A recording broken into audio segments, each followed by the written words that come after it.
What is going on, guys? In today's video I will show you the best Poison Animate Weapons Necromancer build in Path of Exile 3.26. This minion build delivers exceptional performance even on a tight budget, though it does rely on somewhat cumbersome summoning mechanic for the ranged arms animate weapon, and even requires gem swapping between mapping and boss encounters. However, once summoned, these animated weapons are incredibly OP, which makes this one of the most fun and powerful minion setups in the game. You'll see faster boss kills and quicker map clearing than both Minion Army and the Poison SRS builds. But of course, there's a trade-off. Its defensive capabilities don't quite match the toughness of those two other options. However, our DPS output will be going through the roof. If you're looking for this build's path of building, then click my link in the description. And before we continue, thanks to U4GM. They are a pro website that provides PoE1 boosting, items and even currency with a cheap price and fast delivery. They have over 17,000 positive comments, and this website is really worth a try. So make sure to use my discount code KAID for extra 6% off.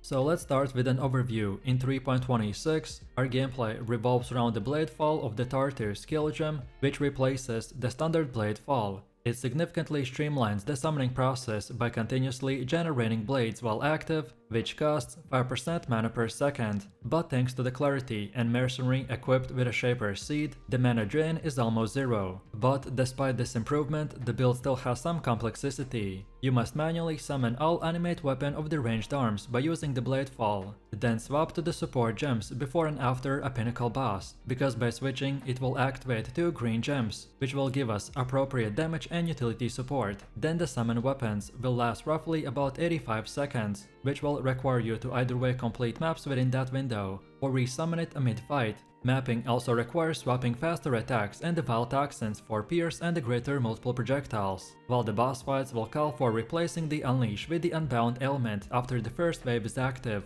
And finally, against tougher enemies, casting Despair will add extra damage boost. So now let's talk about leveling. In the early leveling, the strength is important, so use an Ember Amulet to meet the gem and item requirements. You can also use the crafting bench to add missing resistances or just one Orb of Transmutation, even to normal items, and add strength or dexterity for more of these orbs. Don't overlevel the Clarity or Vitality, as their mana reservation can become a burden. Instead, look for a magic Baroness Calling Wand with increased minion damage, which you can get from the Wand vendor. Then Ray Zombie may die frequently before level 24, but the Minion Defense Mastery will help you to recover them on death, so consider not summoning them yet but keep leveling the gem. Then, once you reach about level 20, equip 2 Stone Rings and aim to get all resistances to 75% or even higher. In Act 2, the Val Ruins, you want to corrupt your Absolvation gem at the altar, or a chance at the Val Absolvation. By level 31, most key gems can be bought from the Sayosa in Act 3 library. Then, when you get the Ray Spectre, head to the Old Fields in the Act 2 and cast Desecrate to summon corpses,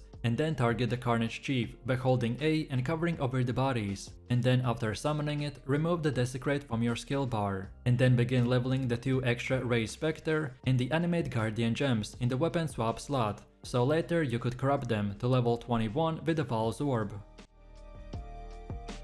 Next up, when it comes to Ascendancy setup, early in the game you can take the Commander of the Darkness and the Mindless Aggression, because they provide strong leveling bonuses. The Commander of the Darkness will boost resistance and the minion damage, while the Mindless Aggression will increase minion speed and overall DPS, which will help with the clear speed and bossing through the next acts. Then next, a Natural Strength will offer a big power spike by adding +2 levels to all minion gems, which will significantly increase their damage and durability. This makes your minions much more effective as you enter the early maps. And then later, as the content becomes more dangerous, you can respec. So when you get all 4 Ascendancies, then swap to the Bone Barrier and the Mistress of the Sacrifice. Bone Barrier will add vital defenses through the minion damage reduction, life regen, and the Bone Armor skill, while the Mistress of the Sacrifice will let you benefit from the offering effects, such as the Black Chance or Recovery, which will improve our survivability significantly. Overall, this setup is suitable for the red maps and the endgame encounters, by trading some early offense for much more needed defenses and utility. Then for our passive skill tree, we will utilize the transfigured version of the animate weapon, which will summon the ranged minions by using blades created by the Blade Fall of the Tartus. This setup will allow for sustained minion presence in the instant boss fights without relying on the identified weapons. The skill tree focuses on enhancing minion damage, life and resistances, while also providing increased area of effect and projectile damage. Notable nodes will include a sacrifice for the minion survivability, and the forbidden power for increased energy shield and a mana regeneration. The tree also allocates points towards the Mind over Matter and the Eldritch Battery to convert mana cost to energy shield by improving survivability. Then defensively, the build invests into the spell suppression, block chance and the life regeneration. The Bone Barrier Ascendancy will provide instant leech to further bolster the survivability. Additionally, we will take the Convocation,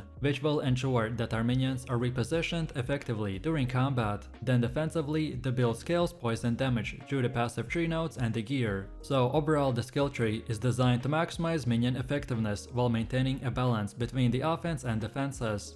Next up, when it comes to skill jumps, important jumps to use is the Spare, which replaces Conductivity and should be used after the third labyrinth to complete it. And then, once the Unnatural Strength is active, then swap to the Physical Lightning support with the minion damage. The Chaos Damage support is also added for a 5-link setup on the Absolution. The Animate Weapon of the Ranged Arms is critical for the build, so we obtain it by completing the labyrinth and sacrificing the green gems or buying it in a trade. By using the Gem Cutter's Prism, on this gem we increase the summon numbers and the damage. Then Summon Carrion Golem replaces the Summon Stone Golem for minion buffs, while Precision should be kept near level 10 to manage the mana cost. Then the Steel Skin and Automation will help with defenses and the skill automation. Bone Offering will replace Flesh Offering for defenses, and the Bladefall of the Tartus will summon your animated weapons. Then Bossing and Mapping uses different support setups, so Unleash support speed ups the summoning bosses, but we swap it out mid-fight for the minion damage support. During mapping, it stays active for the constant summon speed, and then when your animate weapon gem will hit level 15 and you have a 6-link body armor, then only then you can remove the Absolution.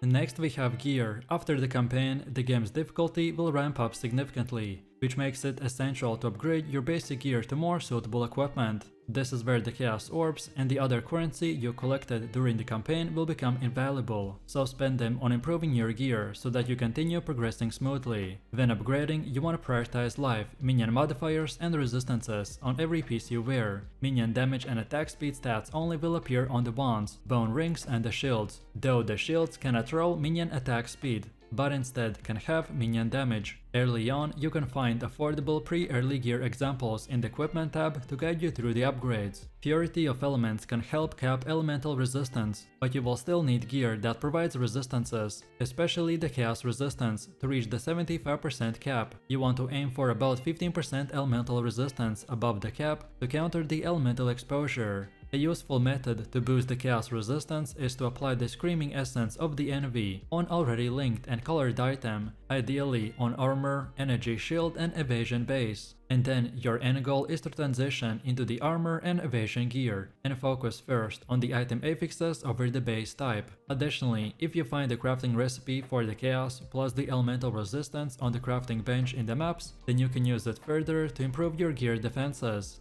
Next up we have our Mercenaries. Our setup prioritizes a dexterity and intelligence-based blade caster, or infamous blade caster for the endgame, ideally the aspect of the spider and the Grace Auras, which will synergize with the Venomous Shroud. If the mercenary also has a bladefall and the bladefall of the Tartus, then it can free up a gem slot by replacing your own. While leveling for Absolution, look for a mercenary with the Wrath of the Zealatory. If Venomous Shroud is out of budget, then the Envy or the Haste Auras will offer a solid alternative. The gear that I recommend is the Dual Obliteration Wand, the Caspis Will for the high chaos resistance, then the Lear Cast Helmet, then the Azenta's Gentle Touch Gloves or Intimidate Implicit Gloves as a cheaper alternative, then the Inexpressible Fade Boots, and either way the Camo's Binding or the Belt of the Deceiver. Then for jewelry, use the Quiller of the Mines with a high chaos resistance roll, then the Odris Danning with a strong elemental resistance, and then the Shaper Seed as an amulet. And now finally we have the gameplay. The build revolves around summoning an empowering ranged weapon that attacks enemies independently, applying very strong poison damage over time. The core gameplay focuses on continuously summoning and maintaining these animated weapons by using the Bladefall of the Tartus skill, which automatically generates blades that serve as your minions. managing your support gems and carefully gem swapping them between the mapping and boss fights is essential for maximizing damage and efficiency. In maps, you want to keep Unleash support active to quickly summon and resummon weapons as their duration expires, which will maintain a constant pressure on the enemies. And then for boss encounters, you initially use the Unleash to summon your weapon army, and then swap to the minion damage support to boost their offensive output. Your minions will deal very high chaos and poison damage, and scaling well late into the endgame. Defensively, the build relies on layered survivability, including the bone offering and defensive auras, like the steel skin automated with automation, which provides damage mitigation and endurance charge generation. You'll also benefit from the minion buffs, such as the summon carrion golem and the precision auras, which will enhance both minion accuracy and the damage without the excessive mana cost. So let me know what you think about this build in the comments below. If you enjoyed this, then you definitely don't want to miss my previous top 10 best builds video, where I showed even more powerful builds. So click the screen now and I'll see you in the next one.